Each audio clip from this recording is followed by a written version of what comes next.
Before introducing the topic of this video, I will start by playing two clips from the Geneva conference. The first one by Foreign Minister Walid al-Muallim.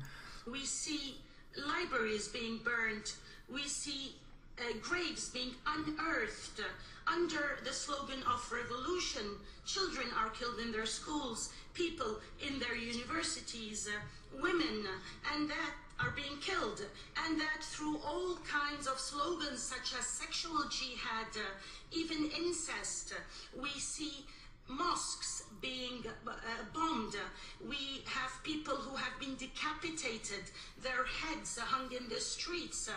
We have seen people burnt alive on the streets. Okay.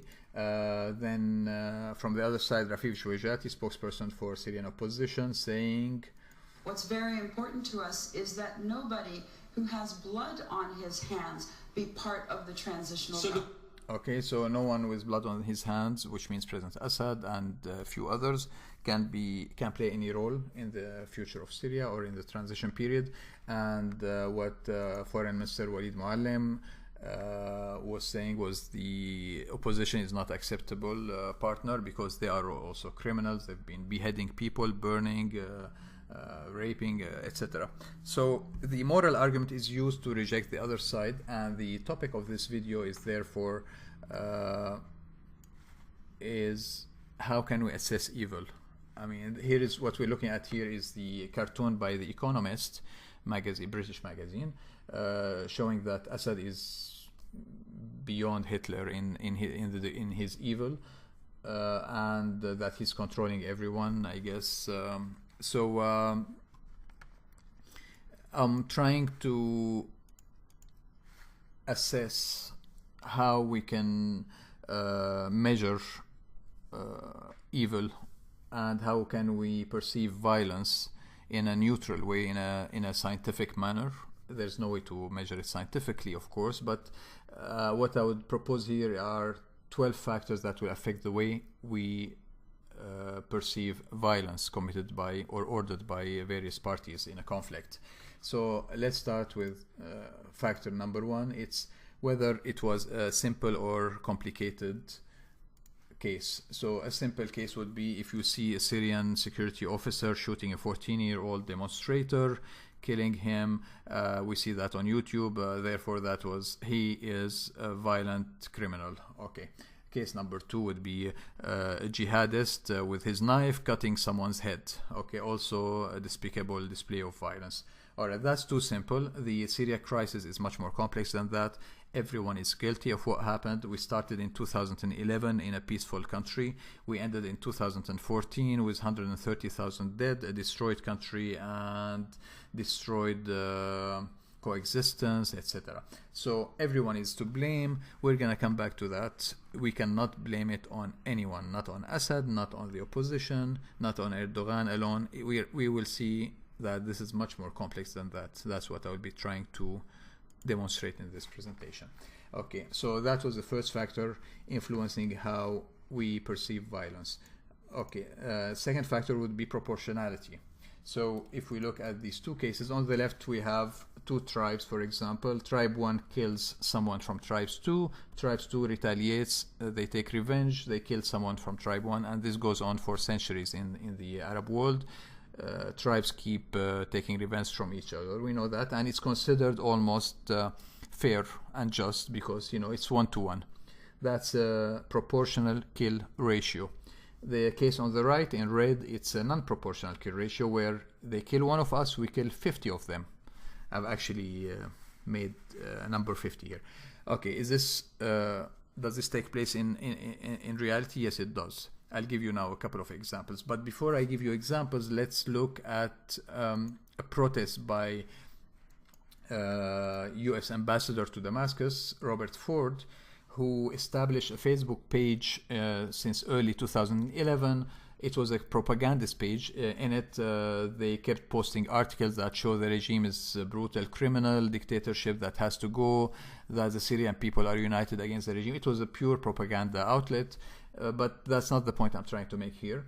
They received lots of comments from people who support the government, complaining that, among other things, that the revolution, the protests were not purely peaceful as claimed. They gave them examples of just youre, where 120 were killed, 120 policemen were killed.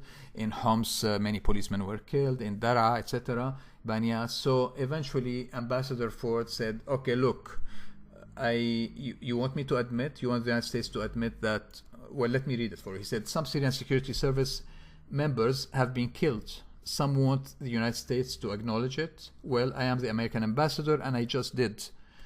However, the number of security service members killed is far, far lower than the number of unarmed civilians killed.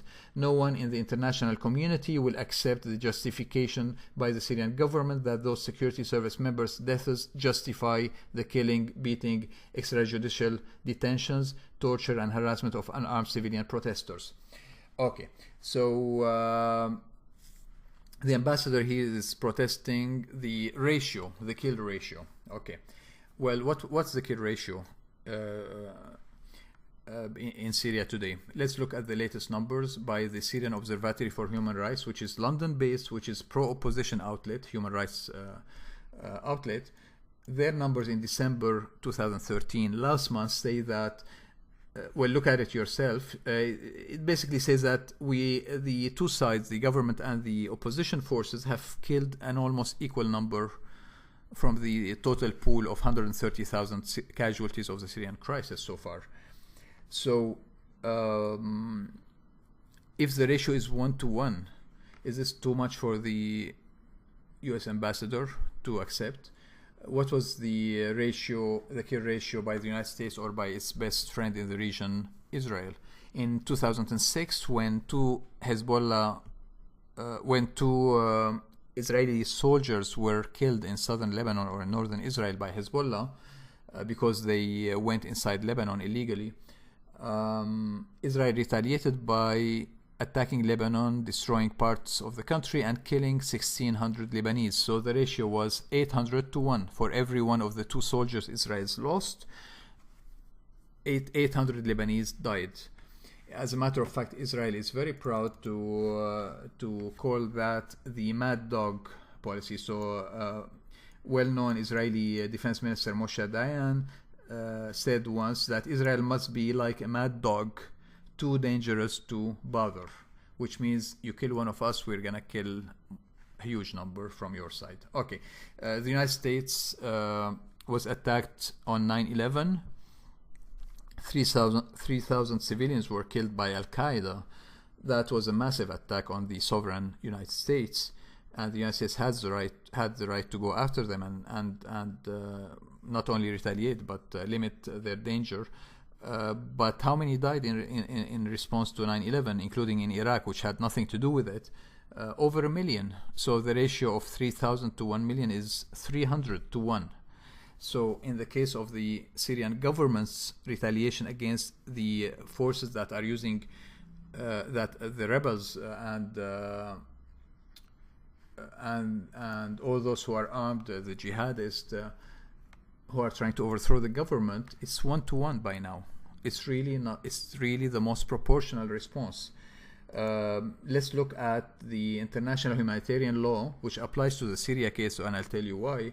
It says that the application. Well, here's an interview with a senior official at the.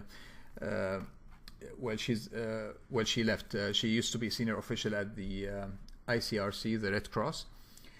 She was asked here about armed groups like the rebels in Syria, and she said the application of the international humanitarian law does not affect the sovereignty of a state or a government's right to suppress rebellion through armed forces and to prosecute insurgents under its own laws. The regime, the government in Syria, they have the right to do whatever they did. And was it proportional? It was proportional. So where is that overwhelming evidence against the regime's use of force being excessive? Incidentally, Syria's case was determined to be a non-international armed conflict, which is another way of saying it was an internal conflict, which means nobody's supposed to interfere. The government has the right to do whatever it wants. international humanitarian law applies, and the part which I explained to you applies. So again, that's about the ratio argument, which is in favor of the Syrian government. Let's go back to the factors affecting how we should perceive violence, positively or in a neutral way or very negatively. Next factor would be justification. Did they have justification before they start? Did we start it? Did the other side start it? Well, I would say that the Syrian government made a mistake by using violence in the early stages. That was one of the bigger mistakes of the Syrian government. But since then, when the rebels got armed, and now we have tens of thousands of jihadists and crazy rebels, now the government is absolutely justified in using violence. Of course, there should be limitations on how the army should conduct itself, and that's something that should be discussed, and modifications to behavior should be expected. However, the government is absolutely today justified in the use of violence against the insurgency, against the rebels, the terrorists. At the beginning, it made a mistake. They should have tried negotiations, because most of the protesters were peaceful at the time. Factor number 4, was it done for a good cause? Again, the government can say we're doing it to protect Syria, to maintain Syrian unity, to protect Syrian civilians' lives. The opposition, of course, says that Assad is killing his own people because he wants to stay in power. Well, they're absolutely right. I can't say absolutely right. They are probably right that the government, the president, the regime, the ruling party, they would like to stay in power. Like any politician, they want to stay in power. So there is a partial personal, selfish, if you want, motivator, but we can absolutely recognize the role for the government to also use power to defend the country. So, yes, do they have a good cause? Yes, they have a good cause. Why? That they can use to explain why they're using force. Okay, factor number 5, societal values. Well, in the Middle East, revenge is good, honor, protecting your honor, etc. is good. On the rebel side, of course, they're doing it for God. The use of terrorism, even to them, it's a good thing. So yes, there are societal values, unfortunately, that justifies the use of force in our region. Okay, another factor that will affect how you will be perceived if you commit violence is, did you kill women and children or did you kill men? So that's why we see that Al Jazeera and CNN and Western governments that wanted to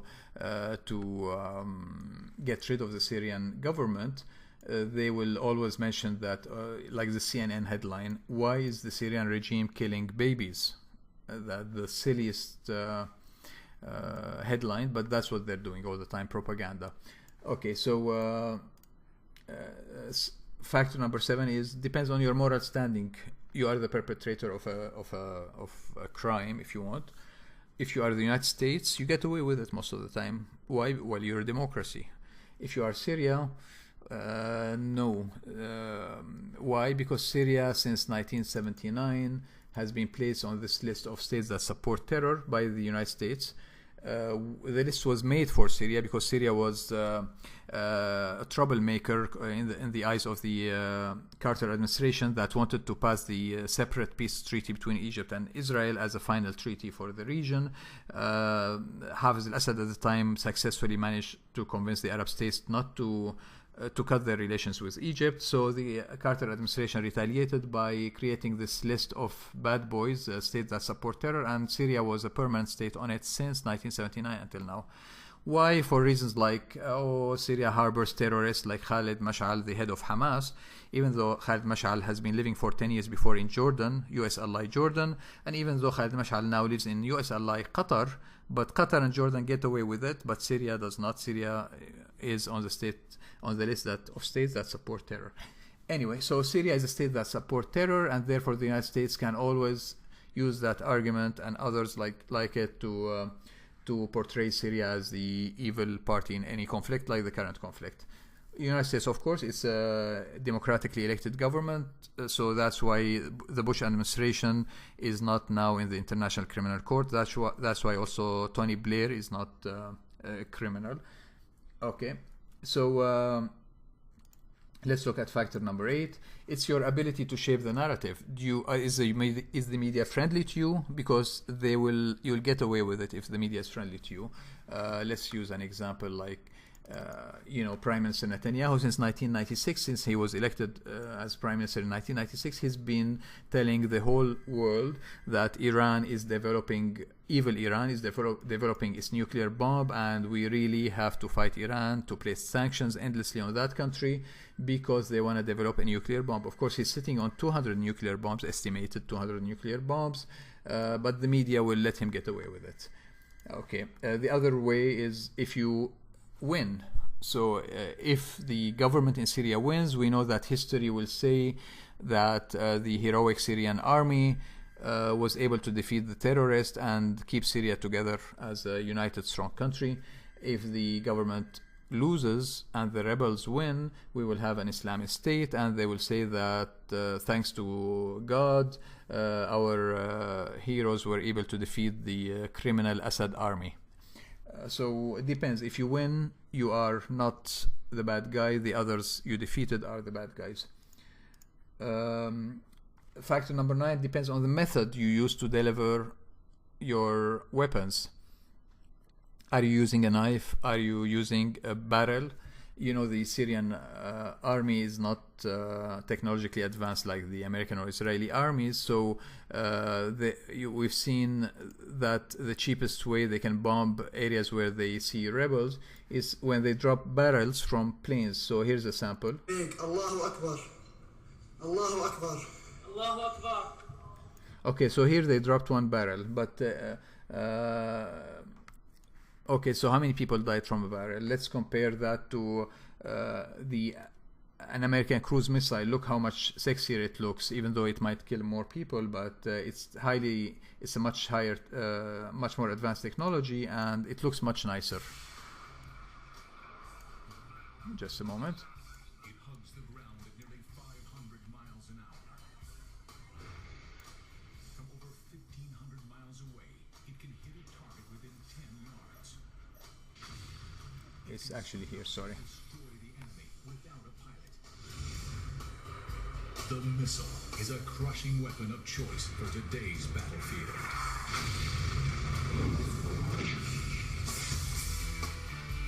Okay, so that's what cruise missiles look like.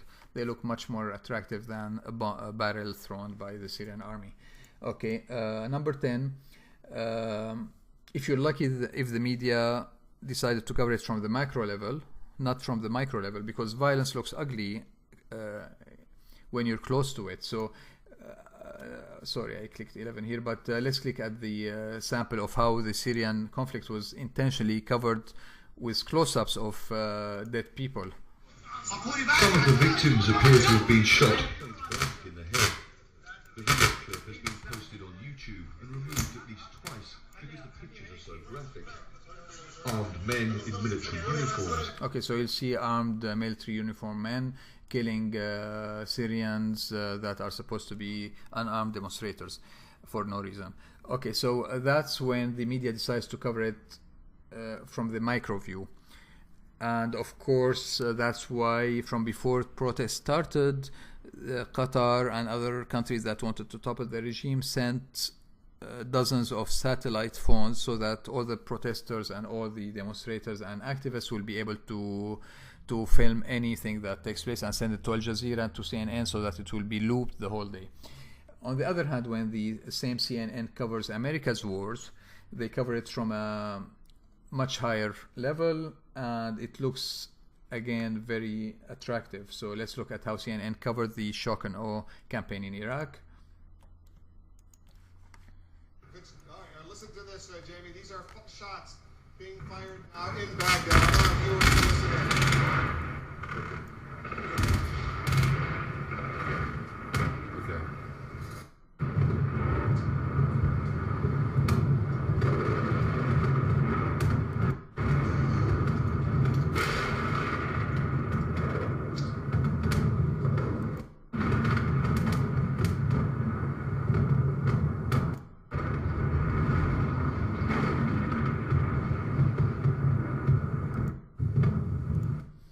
Okay, so this went on for days, and each one of these was much bigger, had much bigger impact than that one barrel we saw in Syria, but because it was covered from this far, it looked like fireworks, and everybody was entertained. They're watching this amazing show. Okay, so the media decides if they want to portray you as a butcher when they show blood, or they portray you as this, you know, I don't know, amazing force that can have the most technological advanced weapons. Okay, number 11, factor number 11 is, are the victims member of our in-group? So from the beginning of the Syrian crisis, the media and the governments, the Western governments and the Arab Gulf states governments decided to pick a side in Syria. So the side, they called it the Syrian people, in a way that implies to anyone that the Syrian people, all 24 million of them, wanted to topple the regime and Assad, and therefore we have the Syrian people on one side, we have one dictator and his family on the other side, which was of course false. The Syrian people were divided, and as a matter of fact, at the beginning Assad was a bit more popular than the opposition. We had opinion polls in 2009 and 10 that prove it, but regardless, the Syrian people were split, and by claiming that the Syrian people were trying to topple the dictator, the West and the Arab Gulf states took sides, and they of course sided with the people against the dictator. So everybody formed an in-group, which is anyone who wants to topple the dictator, and victims from that side were glorified, and everybody was sympathizing with them, whereas victims on the other side, Syrian governments, policemen and army soldiers who were dying, also nobody cared for that. So, and I'll show you another example of how people do not really care for violence, except if there's an in-group that was formed psychologically in our head. Let's look at a group that nobody associates with for some reason. In Sudan, in Africa, violence is taking place every day, turmoil, nobody really cares. Let's look at this example. 1,000 UN peacekeepers are already in South Sudan to secure peace, support the government and protect the civilian population. On Tuesday, the UN approved the deployment of another in battling each other for the past week. Tens of thousands have been displaced by the conflict. Every day there are new reports of murdered civilians across the country. The UN says that thousands have died. Mass graves have been discovered in 2 states. Some 20,000 people have sought safety at this UN base in the capital Juba. They have to live in makeshift tents. Okay, so it's similar to the situation in Syria, but the difference is here nobody has political ambitions like they do in Syria. In Syria, the United States has ambitions, Saudi Arabia, Turkey, Qatar, all of them. That's why their media loved to cover the Syrian conflict, and cover it in a way that will demonize one side that they wanted to get rid of, which is called the Syrian regime, the dictator, etc. On the other side, they made them all heroes. It's called the people, as if all the people are on one side, etc. So they created in-group and out-groups.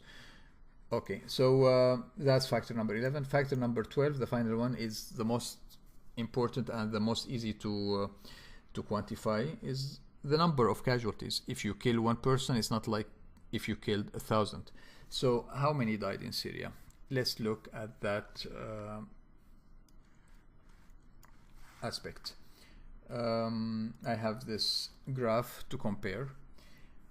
Let's start by the recent story that 11,000 people have died while being tortured in Syrian government's prisons the past 3 years during the crisis. The story was leaked on CNN by Christian Amanpour, and it was the investigative team was paid by Qatar. So none of that gives it credibility. However, I'll still assume that the number is right, which I really don't believe it's right. Definitely there's a lot of torture in Syria, and everyone is against it, pro-regime or pro-opposition, and would love to hear that issue discussed in the open in Geneva or in Damascus. We all want to say something against it, but that's not the issue here. Again, let's assume that 11,000 did die as a result of torture. That will translate into this almost non-existent bar in this bar chart. That's number 11,000. And for that, Assad was called Hitler, a murderer, criminal, brutal, savage, ruthless, and the regime also was the most brutal and savage regime in history. According to, if you go to Twitter, you see American journalists and activists expressing their outrage at the horrific images, etc.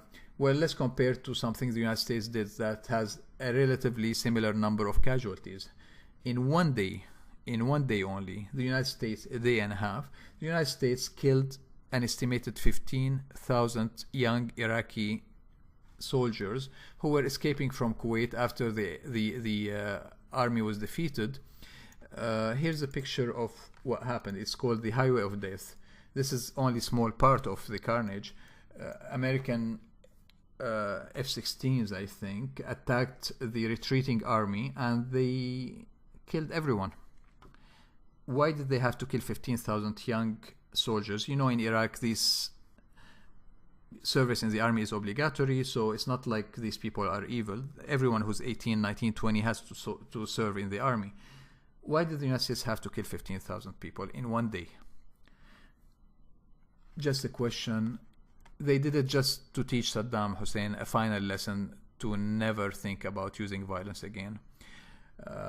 Well, you tell me if this is justified. The Syrian regime can tell you, okay, if we use torture, and it's not 11,000 who died here, maybe 1,000 died because of torture, we were torturing Al-Qaeda types, maybe they will tell you. Partially justified, not justified, at least it's more justified than killing 15,000 Iraqi soldiers for no reason whatsoever after the war was finished. Okay, so we look at other examples. Actually, I don't have to cover these. Let's look at the shock and awe war on Iraq. 600,000 died for no reason whatsoever. I showed you a sample. Iraq sanctions in the 90s. Madeleine Albright was asked on 60 Minutes about the price paid. 500,000 Iraqi children, babies, died because of American sanctions that lasted the whole decade.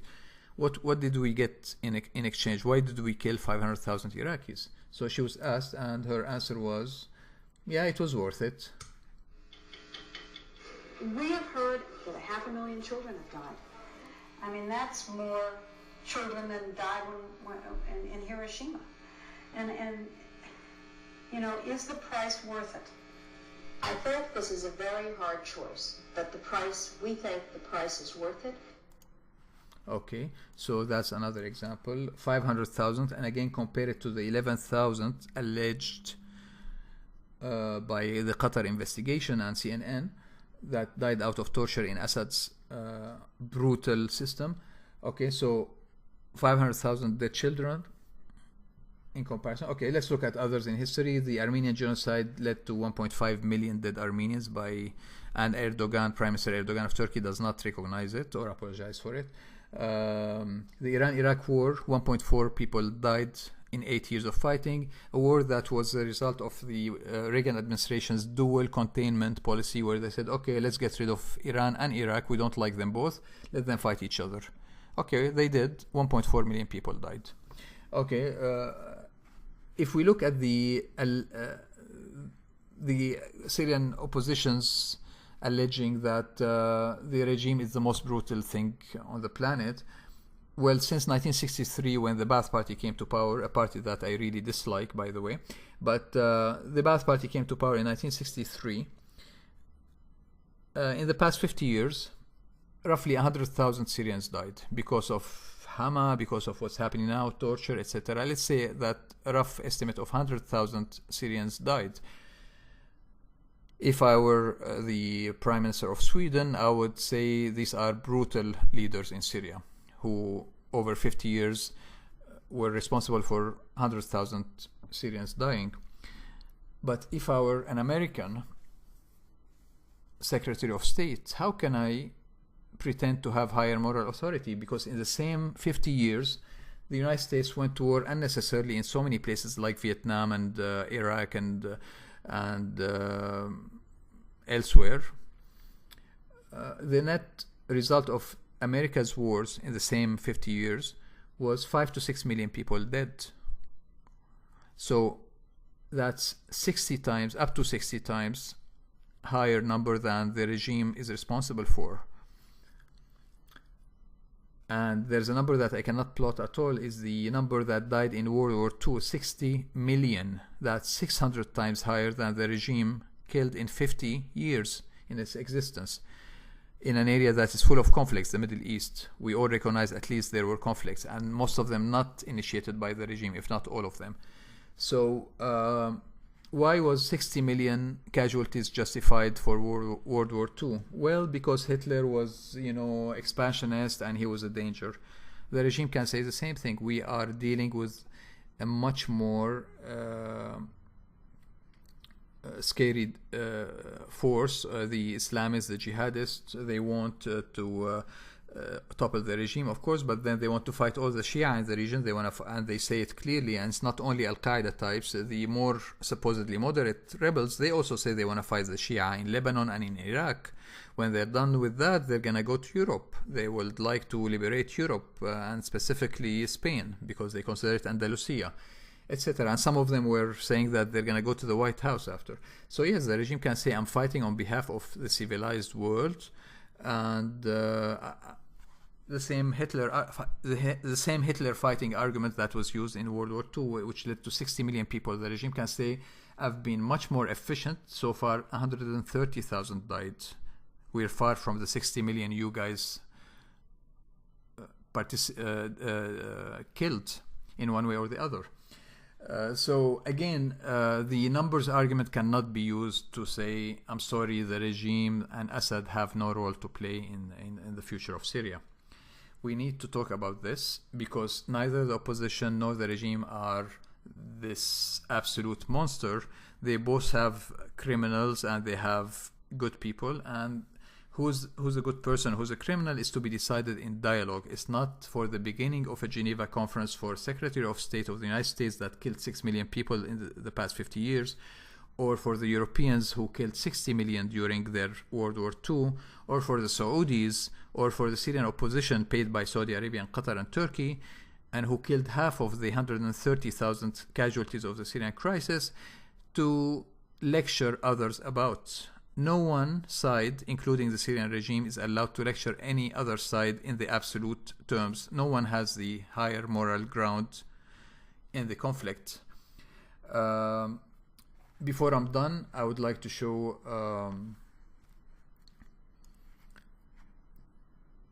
a video by it's a documentary where they interviewed former US Secretary of Defense Robert McNamara, and he is admitting that he and others in the US Army are war criminals, but because they won, because the United States is the stronger party, they got away with it. LeMay said if we'd lost the war, we'd all have been prosecuted as war criminals. And I think he's right. He, and I'd say I, were behaving as war criminals.